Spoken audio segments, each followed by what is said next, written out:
I've been trying to film for like the last 10 minutes, but my stomach just keeps making the weirdest noises. So if you end up hearing my stomach in the background, I'm very sorry. There is nothing I can do about that right now. Hello, my friends. Welcome back to my channel. If you are new here, my name is Hazel Jane, and I paint crap on my face. Now, once again, we have started off the video with glasses, bare face, general unkemptedness, which can only mean one thing. I'm talking myths. I'm talking monsters. And of course, makeup. But before we jump into today's story, there is just one or two quick little side notes that I want to whiz through first. First of all, thank you. I want to say a really big thank you for the kind of the feedback and response that I got to my last video, the Banshee video, and my previous videos as well. Like, to everyone who is new here from those videos, hi, hello.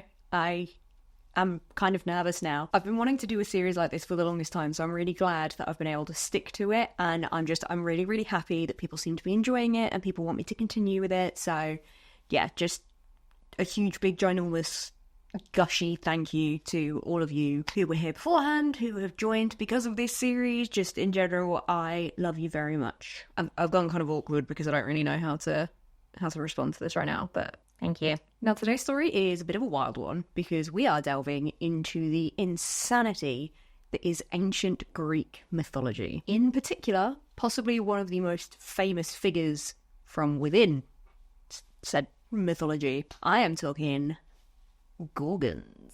If you don't know what a Gorgon is, Medusa, basically. But before we jump into the actual story of the Gorgons and Medusa and all that lovely sneaky stuff, my past few videos, obviously I have based my research and the topic on a Monster High character, or like where a Monster High character has come from, and then obviously I have done the makeup of the character. Whilst there is a character in Monster High that is linked to Medusa, Mr. Deuce, is it Deuce?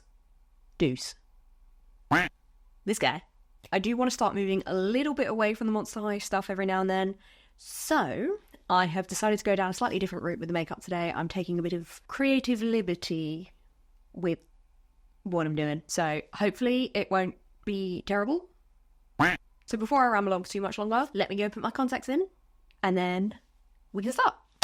I will try and list all the products that I use in the description box below, so if you want to know, it'll be down there. So, Gorgons.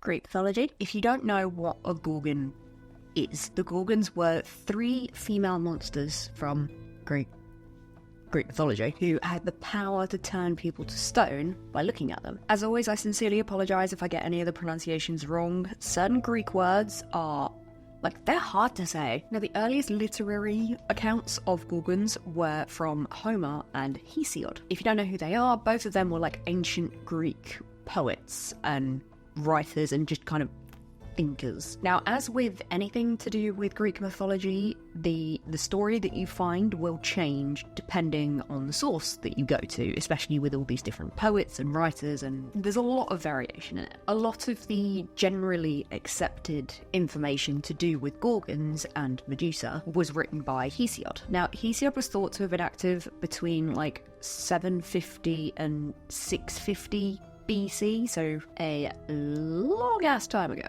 and he was active around the same kind of time as Homer. They were kind of in tangent with each other, and both of them are generally sort of credited with establishing a lot of Greek religious traditions, as well as the founding stories of Greek gods and deities, the mythology. But they were also the ones behind a lot of really early farming techniques, certain economic practices. I don't know if they're counted as philosophers because they had some slightly more practical uses to their thoughts, but namely they are known for things to do with Greek mythology and basically just establishing those stories and the origins of all the gods and goddesses. Hesiod especially is known as one of the earliest ones, and a lot of his work, as I said, is the origin stories of gods, goddesses and deities and all the events that led to Zeus rising to power. And a lot of his work does include a lot of very famous Greek myths and legends, including things like Pandora and Pandora's box. Now, when a lot of people hear the word Gorgon, they think almost solely of Medusa because she is the most well-known one, but there was actually 3. They were the daughters of a god called Perseus. Four sides. He was a sea god, a primordial one, so he was like a first generation sea god. And his sister wife, Ceto, and you know, sister wife because Greek mythology. Ceto was a sea goddess as well, obviously being Phorcys' sister, but she is considered to be one of the most ancient deities within Greek mythology, and she bore a host of monstrous children, three of which were the Gorgons. First fun fact of the video though, there is a small solar system body named after her, and the satellite for this solar system is named after her brother husband, so that's something. It looks like I've got a face mask on. Now, I'm not going to go too much into the parentage of the Gorgons because, as with pretty much any genealogy and lineage in Greek mythology, it is confusing and overlapping and interweaving, and there's a lot of overly familial relations, if you catch my drift. That has just reminded me, just a very quick little sort of heads up, mind trigger warning for some of the topics that I'm going to cover later on in this story. There is going to be some mention of sexual assault and rape victims and rape narratives, so if that's not something that you want to hear, by all means feel free to skip, but yeah, just a heads up with that. Of these two sea god parents, there was three groups of offspring that they had, basically. The first group was the Gorgons, the three sisters. The second group was, again, it was another set of three sisters, but it's sometimes listed as two, but then sometimes three, so two or three sisters who were known as the, I'm going to try and pronounce this, the Gree? Otherwise known as the Grey Sisters, which is how I will be referring to them. They were called the Grey Sisters because they were born with a full head of greying hair, and they had one tooth and one eye that they shared between three of them. So I've seen other places referred to them as like the Seers, but yeah, it's the Grey Sisters, the Gree. I'm going to try and pronounce their names. I'm probably going to get it wrong. Please feel free to correct me. But their names were Dieno, Enyo, and Penfredo, I think. Now, these sisters are relevant because they do come into play within the tale of the Gorgons, but just a little reference for who they are now in terms of the family tree. I say family tree, feels more like a family circle, if I'm honest. There was the Grey Sisters, the Gorgons, and there is some reference to a third offspring, an individual, but it's kind of, again, it's one of those, it depends what source material you look at, but there are some references to there being a third offspring as an unnamed serpent. This unnamed serpent is later named as Ladon, who I actually saw was listed as a dragon. So some kind of serpenty dragon creature. Ladon was a dragon who guarded the golden apples in the garden of Hesperides. Hesperides are nymphs of the evening and the golden light of the sunset. Because that's another thing as well. The Greeks had nymphs for like everything.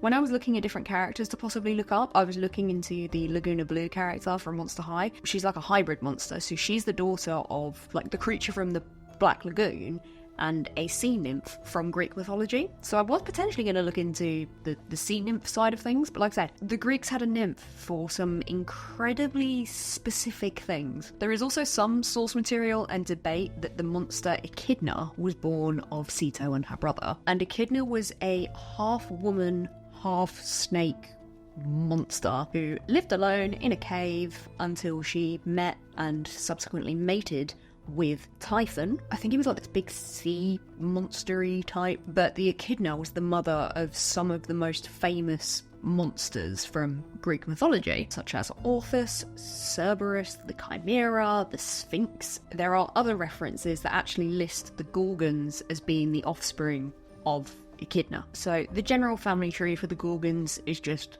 lots of horrific monsters, incest, and buttload of snakes. Now, moving on to the Gorgons themselves, obviously Medusa is the most famous one of all of them. But the other two sisters were Stheno and Euryale, I think. Now, of the two sisters, there's really not that much information or stories regarding them. I think the only time they're actually mentioned within any kind of Greek stories is the story of Medusa and Perseus. Because I saw there were some resources that stated that it was just Medusa and the other two weren't there, but generally speaking, it is accepted that there were three sisters, but Medusa was the main one, I guess. And a lot of source material does state that Medusa was very different from the two sisters, which I'll get into that bit later. But I started looking into just sort of general information about Gorgons and their kind of influence throughout Greek mythology, and then we'll come to the story of Medusa and Perseus and that side of things. Now, Gorgons were these like dread monsters with terrifying eyes, and they were originally portrayed as being hideously ugly, and then just over time, the portrayal changed to show them as beautiful young women, beautiful young maidens. A bit similar to the Banshee in that respect, actually. It's like different sources will state that they're like these ugly hag-like creatures almost, and then in other cases it's the beautiful young maidens. Obviously, the most well-known feature of the Gorgons was their snake hair. Again, some sources it was just that there were snakes that coiled in and around their hair, but the more majorly accepted one is that their hair was snakes. They didn't have hair, they just had a head of snakes. The like original depictions of them, there was so many other elements to them, and if you look at any of the really old imagery and iconography of it, they are terrifying. They were also depicted as having wings, claws, tusks and scales, and anything to do with their imagery, they often had quite disproportionate faces. A lot of times they had like quite a distended mouth or this really big creepy grin. Now, the name Gorgon is associated with an ancient Greek adjective, gorgos, which means grim, fearsome, or awesome, dazzling. Like when referring to an eye or how something looks, it's just adjective of something being like blah, basically. But it's also derived from the Sanskrit word garg. Now, this particular stem of the word has a lot of connotations to noise, and a lot of other languages have a lot of derivatives of this stem that refer to like the guttural noises produced in the throat, such as gargling or gurgling. It's also been understood possibly to have a meaning related to like growling or animal roaring noises, which again will come into play a little bit later on. Just like the family trees, it's all linked together. So according to Hesiod, the Gorgons lived far to the west beyond Oceanus, which was a world-circling river. But it was said that they lived near springs at the edge of night where the Hesperides, which was the sunset nymphs, and the Grey Sisters lived. I saw a few other things as well that said that they lived near, like, the entrance to the underworld, or like they guarded part of the entrance to the underworld. There was some weird link to the underworld, but I didn't find too much else about that. So now there are multiple sources that reference the Gorgon's ability to turn people to stone, and they're all described in just like ever so slightly different ways. So one source stated just outright that Medusa's face turned men to stone, while others described Medusa's head as stony death. And in Prometheus Bound, which is the ancient Greek tragedy based on the myth of Prometheus, it states that no mortal can look at them and live. A lot of different ways of saying basically the same thing. Depending on what source you read as well, it's kind of debated as to whether or not it was just Medusa who had this petrification ability, but generally speaking it was accepted that it was all three sisters who had this ability, and that it was a trait of Gorgons in general, not specifically Medusa. Now, according to some accounts as well, the blood of a Gorgon had both healing and harmful properties to it. It was said that the blood from the veins on the left side were basically poison, and blood that was taken from the right side was able to ward off disease and like nourish life. Now, before I get too caught up in like the iconography and the sort of the legend of the Gorgons and Medusa, I do obviously need to discuss the story of Perseus and Medusa. Obviously, a lot of the iconography to do with the Gorgons is based around this particular legend, so you need to know the legend to understand it. I will give the generally accepted version first, which is like the first iteration of the legend, because obviously as time went on, more information was added, it was reinterpreted, lots of things got changed and things like that. But the very basic information of the legend is as follows. So the most generally accepted information about this tale is that whilst the two sisters were immortal, for whatever reason, Medusa was not. She was mortal. She was still a Gorgon, but she was mortal. Now Perseus, who was this big hero of Greek mythology, he was ordered by his enemy, King Polydectes? He was ordered by this king to find and kill Medusa and bring back her head.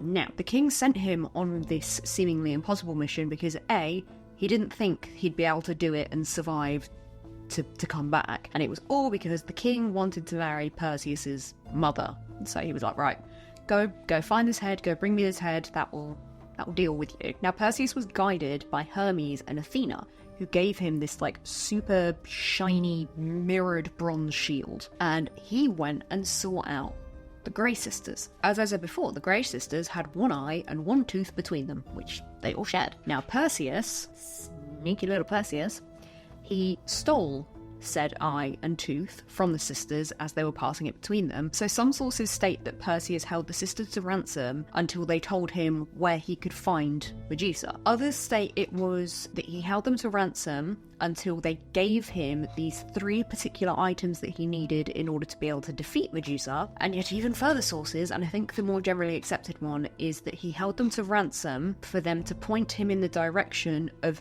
who could help him find these 3 items. Now, in the latter case, the sisters complied, and they pointed him to the Hesperides. So obviously he returned the eye and the tooth, and he went to see these evening nymphs. Now, from these nymphs, he was then able to gain the 3 items that he needed to defeat Medusa. So he'd got the super shiny mirrored shield. He got winged sandals, which allowed him to fly. He had the cap of Hades, which meant that he could become invisible. And he had an adamantine sickle from Hermes. He then flew to Oceanus, or the edge of Oceanus, where the Gorgons lived. I think in the original telling of the legend, he found the Gorgons asleep, and by looking at Medusa through the reflection of his shield, he was able to then decapitate her. The basilisk in Harry Potter is very reminiscent of this kind of thing. Once he beheaded her, 2 creatures sprang forth from her neck. These creatures were Pegasus and Chrysaor, I think it's pronounced. And again, we'll circle back round to that, so don't forget that, because I was a bit like, Obviously, the 2 remaining Gorgon sisters, they chased after Perseus, but they were unable to see him because he had this cap of invisibility. I don't know why, but when I first read the legend story, as soon as I heard the word cap, it made me think of, like, the Peaky Blinders cap. I know it's obviously not, but it was just, that was what it made me think of, and it was a very amusing mental image. Now, when Perseus brought the head back to the king, he actually used the head to turn the king to stone. He then gave the items back to the nymphs that he borrowed, and he gave the head of Medusa to Athena, who inserted it into the middle of her shield. The Athena shield is also referred to as the Aegis, I think Aegis, but it's like a very legendary item within Greek mythology. It's also sometimes referred to as like the Gorgonian shield. Now, references to the tale of Perseus and Medusa and subsequently the other Gorgons chasing Perseus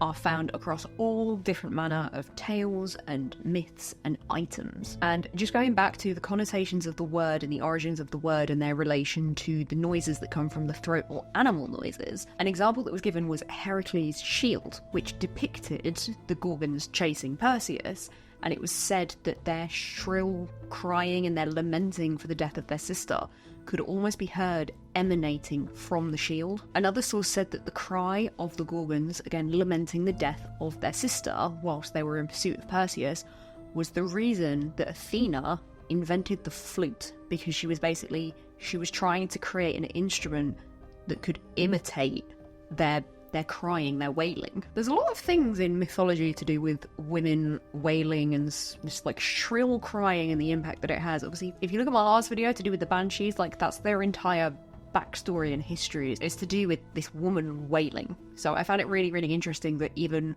all the way back in ancient Greece, there was still some element of mythology based on this sound. It's also believed as well that this sort of aspect of their wailing and screaming is part of the reason behind why a lot of the depictions of Gorgon, they do have this slightly distended, like overly open mouth. If you see some imagery, it has like an almost uncanny valley aspect to it, where it's like their mouth is open just that little bit too much to be natural, and it's very creepy, to be fair. Now, going a little bit into the iconography of Gorgons and Medusa within Greek mythology and ancient Greece in general, the Gorgons were a really, really popular subject in ancient Greek, Etruscan, Roman art. There's been over like 600 different pieces that have been catalogued as part of it. They've appeared in on a variety of different things. Obviously, one of the most common things being things like vases and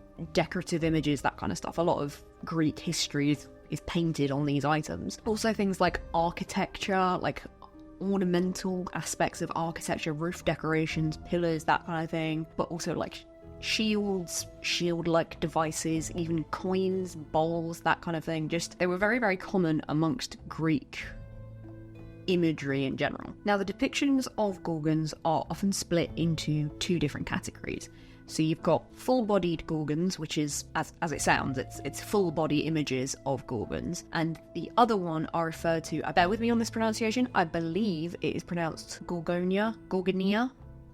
I'm going to go with Gorgonia, which is a depiction of only the face or head. And the earliest representation of both of these styles was found sort of around the same kind of time. Now, the super archaic Gorgons very typically have the infamous snake hair. And the faces of archaic Gorgons are very, very distinctive. And they usually have really large, like menacing eyes. And the eyes are a feature that is like the most commonly referred to among pretty much any source material. It's their eyes that are the terrifying aspect, but they have these like weird scroll-esque nose. It's like the super weird swirly nostril style, really wide mouths with, like I said before, these huge terrifying grins or almost grimaces, lolling tongues, and like fang-like tusks basically. And there are a few examples that actually had like a teeny tiny little beard as well. Though I did find something else that stated it was believed that the images that had a beard was actually just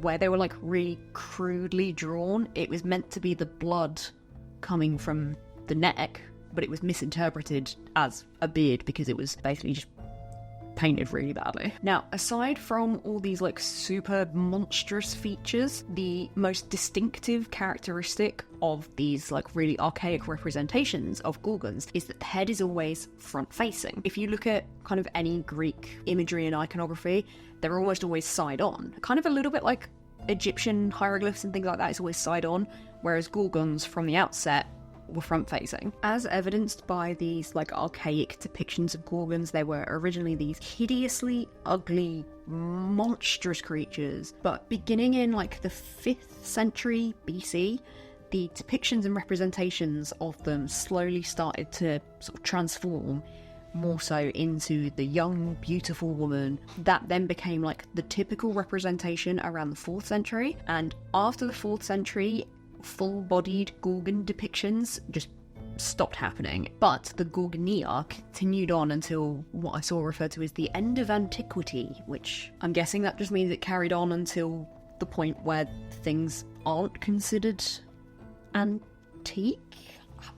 The representation with the full-bodied Gorgon was usually shown in the context of the Perseus Medusa story, and the earliest depictions show Perseus turning his head away as he's decapitating Medusa, which obviously showed that, you know, even then it was understood that the gaze of a Gorgon was deadly. One of the most famous full-bodied Gorgon depictions of Medusa is from the Temple of Artemis in Corfu. Now, this shows a winged Medusa in what's known as like the classic kneel running position, and she has 2 snakes wrapped around her waist. There were a few other depictions that had the Gorgon as being almost more like a female centaur with like no wings or snakes present, and then others have them as these like wingless wasp-shaped bodies with what was described as cauldron-like heads. But by the end of the 7th century BC, the whole like the humanoid body, the wings and the snakes was the typical representation. I know this is looking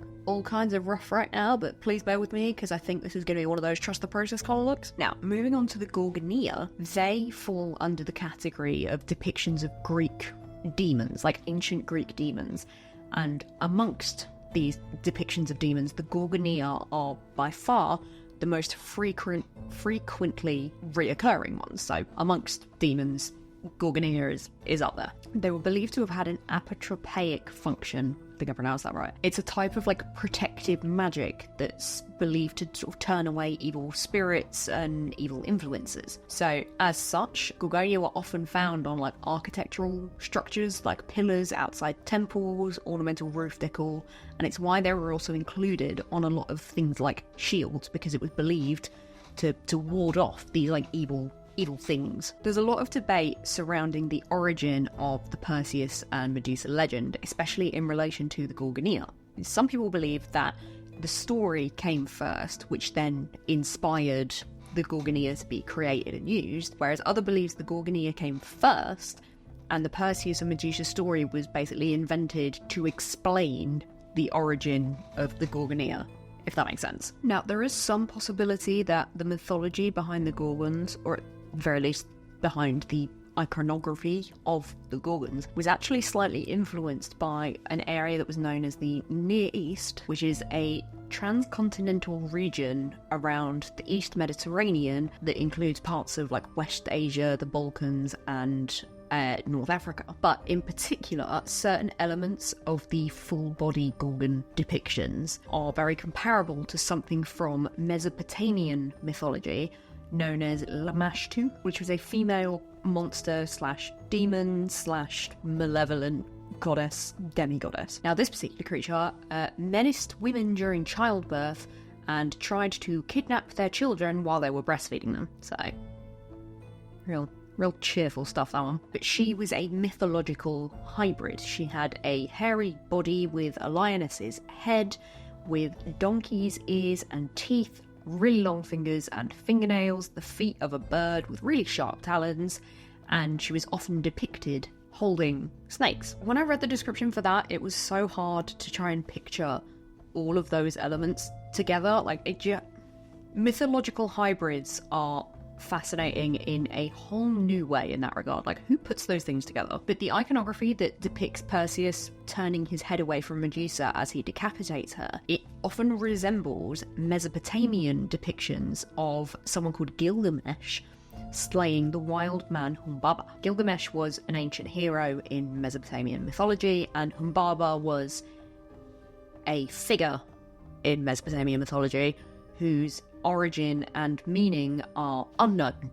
So, makes for a great story, that one. But in the Gilgamesh Humbaba depictions, Gilgamesh is often seen as like looking behind him towards a goddess to hand him a weapon. So, there is a particular bronze shield strap from Olympia which shows Perseus with his head turned as he's decapitating Medusa, but in this scenario he's also being assisted by Athena, so it looks like he's like reaching behind him to Athena, and it has a really strong resemblance to a depiction of Gilgamesh and Humbaba, to the point that some scholars believe Greeks actually reinterpreted those images from Mesopotamia, which then led to the myth of the Gorgons' petrifying gaze. And there was one scholar in particular who referred to it as a creative misunderstanding, which I love. Again, it kind of reminds me a little bit almost of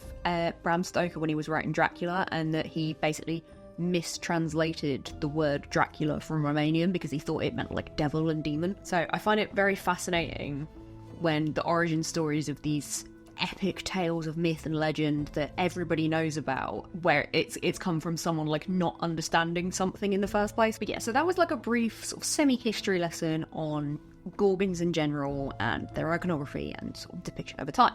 Now, moving on to the queen of the Gorgons, Miss Medusa herself. As I said at the beginning, despite there being 3 Gorgon sisters, Medusa is the most well-known and remains one of the most popular and enduring figures of Greek mythology in general. But there is a lot more to her story than I think a lot of people know about. I decided to give myself slightly angry looking features for this look, but it does mean that for the rest of the video it is going to look like I'm frowning.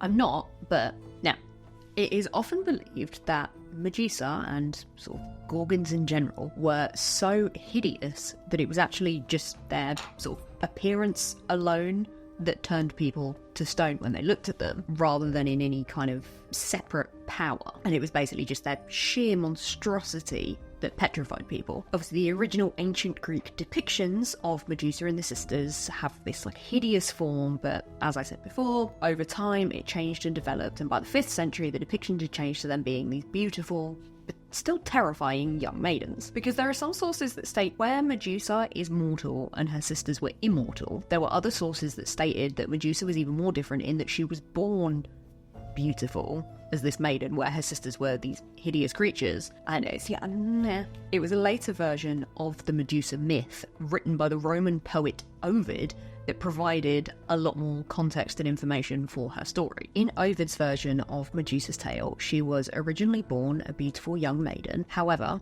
when Neptune, who was the Roman god of the sea, and he was like the equivalent of Poseidon in Greek mythology, when he mated with her in Minerva's temple, Minerva being the Roman equivalent of the goddess Athena, Minerva punished Medusa by turning her beautiful hair into hideous snakes. Now, whilst there are no earlier versions of Medusa that mention this particular information, the ancient depictions of Medusa as a beautiful maiden rather than a hideous creature massively predate Ovid.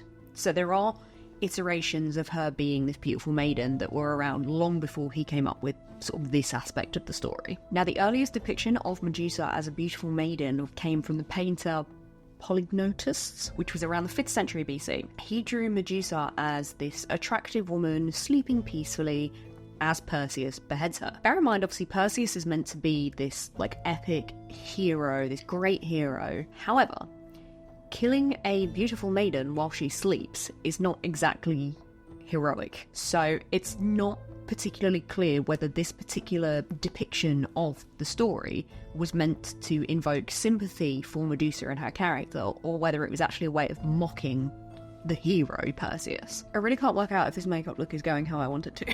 Now, following on from Medusa's mating with Poseidon/Neptune, which I will come back to, Medusa was actually pregnant. Now, remember when I said beforehand that when Perseus beheaded her, these two creatures sprang forth from her neck? Yeah, that was the result of her being with Poseidon. So she birthed Pegasus and the other creature, Chrysaor? Ovid goes into a lot more detail as well about sort of Perseus and what happens after he decapitates Medusa, because according to this aspect of the legend, a lot of Medusa's story is actually based after she's died. So it's said that Perseus, obviously with his little winged sandals, starts making his way back to the kingdom, and the king who ordered him to get Medusa's head in the first place. And he flies past the Titan, Atlas, who is holding the sky aloft. And he uses Medusa's head to turn Atlas to stone when Atlas tries to attack him. It was then said that the corals of the Red Sea formed when Medusa's blood dripped onto the seaweed after Perseus lay her head on the shore during a short stay in Ethiopia, where he actually met and saved his future wife Andromeda. The story being that he used Medusa's head to defeat the creature that was holding her captive to save her. And it was said at the time as well that Andromeda was like the most beautiful woman in the world at the time. So good for him, I guess. Obviously, the tale of Perseus and Andromeda is like a kind of whole separate thing, but it is obviously very much interlinked with the legend of Medusa, because he uses Medusa's head to save her. Okay, I tried to add a few more details and a little bit of texture to this look because I wasn't too happy with where it was going. It's now gone slightly more into the Weeping Angel territory, which was not my intention, but we'll keep going with it, and hopefully I can reel it back. Now, in a number of different like epic and narrative poems, because the Greeks loved a poem, the venomous vipers of the Sahara was said to have grown from spilt drops of Medusa's blood as Perseus flew overhead. And her blood also spawned what is called the, bear with me, Amphisbaenia. It was a horned, dragon-like, ant-eating creature with a snake-headed tail. I saw some reference to it where it was referred to as like the king or queen of the anteaters, which again, it's so weirdly specific. Now, obviously, on his little journey, Perseus did eventually fly back to Seriphos, where his mother was being forced into a marriage with the king. He obviously then turned the king to stone using Medusa's head, then gave it to Athena to place in her shield. Now, Athena actually collected some of Medusa's blood. She gave most of it to Asclepes, I think, the Greek hero and god of medicine. He used the blood from Medusa's left side to take people's lives, and the blood from her right side to raise people from the dead. The remaining blood, which was a vial containing 2 drops, Athena gave to her adopted son, Eratosthenes. He went on to be like a legendary ruler of ancient Athens, and funnily enough, was a half snake man. This snake iconography in Greek mythology, it was, especially within this story alone, is insane. And it was said that one of these drops was like a cure-all, and the other one was a deadly poison. I don't know how they were separated within this vial. Now, there are some scholars who believe the myth of Medusa actually stemmed from a historic event of some sort, in the kind of based on a true story but the names and events have been changed kind of way. There was one in particular that stated the legend of Perseus beheading Medusa very specifically meant the Hellenes overran the goddess's chief shrines and stripped her priestesses of their Gorgon masks. And obviously this is in reference to these like Gorgon masks being worn as a way to ward off evil things. Now, there wasn't really any other references I could find in relation to this, so I think this was just like, I think it was just that one instance of this, but it was an interesting theory, and obviously quite a lot of different people have made various interpretations about the legend, including Sigmund Freud, and I'm sure you can imagine what his interpretation involved. His interpretation is about as Freudian as you can get, so I will briefly go into it, but buckle up. So in 1940, there was an essay that was published after his death, specifically relating to the legend of Medusa. And in this essay, Freud interpreted that decapitation meant castration, or was symbolic of castration. Therefore, the terror of Medusa was actually the fear of castration that is linked to the sight of something. Now, I'm going to apologise in advance for this, because the example that he gave is when a young boy who has so far been unaware or unwilling to admit the fear and terror of castration catches sight of female genitals, probably those of an adult, surrounded by hair, and essentially those of his mother. Are you unfortunately following with me? In this perspective, the ravishingly beautiful Medusa is the boy remembering his mother in a very innocent way before the rest of this stuff happens. Then the truth of castration dawns on the boy, and the classic Medusa, in contrast to that, is basically that looking at the forbidden mother, and more specifically looking at her hair-covered stiffens the boy in illicit desire and freezes him in terror of the father's retribution. Like, when I was reading this, I thought the ancient Greeks were bad enough for that kind of stuff, and then Freud just... It's an interesting interpretation, but I hate it. The one other point that he does raise, though, kind of in support of his theory, is that there is no recorded instances of Medusa turning a woman into stone. It is only ever men. And from that, actually, there is a general kind of accepted belief that Medusa turns unworthy men into stone. It's this whole big thing. Now, speaking of unworthy men, the tale regarding Medusa and Poseidon/Neptune has often been debated, namely to do with whether their mating was consensual or not. And it is generally believed that it was not. And as such, the punishment dealt to Medusa by Athena has become very symbolic of the victim shaming that often, unfortunately, goes alongside cases of rape and rape victims. There was some reference I found to a legend that stated Medusa was actually a priestess of Athena, and it was because she had broken her vow of celibacy and defiled the temple, which is why Athena punished her. Whilst I found a lot of references to the punishment being related to the defilement of the temple, I didn't find very much in relation to Medusa being a priestess of Athena, so I'd take that one with a fairly generous pinch of salt. Now, following on from this kind of additional information regarding this story, in the 20th century, Medusa's appearance in literature and modern culture was kind of reassessed and re-represented, and she transitioned from being this like really monstrous creature and demon of legend into a symbol for feminine rage. And one of the first publications that expressed this idea was published back in like 1978. Okay, I've nearly finished going through all of the information that I have, but I still have a fair bit of makeup left to do. So let me just run off quickly and finish all this crap, and then we'll be back and we can finish off. So I finished the look, and in all honesty, I don't know if I've managed to portray what I was hoping for. Just to try and like vaguely explain it, the weird green around the eyes, I wanted to try and kind of make it look like the eyes were glowing kind of thing, like the whole the petrifying gaze thing. I can't make my mind up. Either way, I still have a little bit of story to tell. So I'd referenced the publication back in 1978 that used Medusa as a symbol for feminine rage. There were a number of publications in the 70s and 80s that adopted this kind of idea, and there was a particular quote from a 1986 magazine that said, "The Amazon Gorgon face is female fury personified.